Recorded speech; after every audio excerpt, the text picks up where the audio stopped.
of strangers.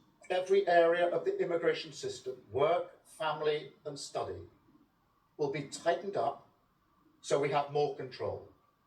English language requirements across all routes, including for dependents. Now, make no mistake, this plan means migration will fall.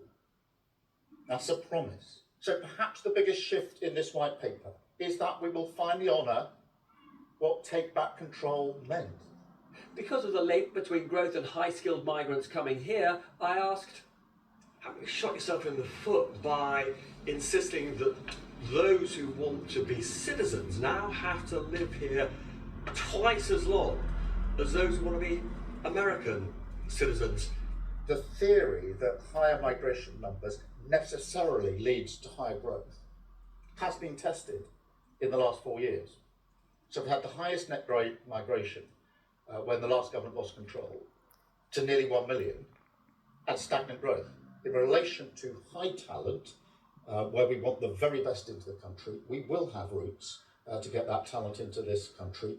Keir Starmer's immigration reforms include an end to special visas for care home workers, a requirement that those applying for the skilled worker visa should be trained to university degree level, a big 32% rise in the annual charge for employers taking on migrants, and for those wanting to become British citizens, a doubling to 10 years for the number of years they have to have already lived here. For those managing and working in care homes that look after the elderly and infirm, deep anxiety. 20% of my workforce are overseas workers who have paid to come over and do an amazing job. We cannot afford to lose this at this moment. It'll have a catastrophic event on the care that we provide. Here's the squeeze on Starmer. She says she can't do without overseas workers. He wants none of it.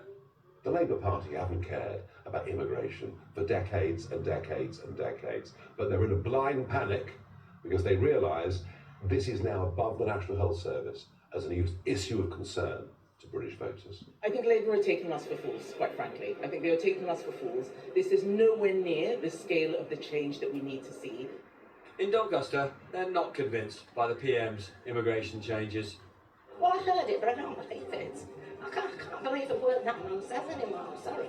It's too late to me. Your ship sailed, hasn't it? I am personally disappointed with all three parties at the present time. Ghanaian Jones Nyadia embodies the political and economic challenge. Starmer thinks care homes and the wider economy should be able to thrive without immigrants like him, but his employer would struggle to cope without him.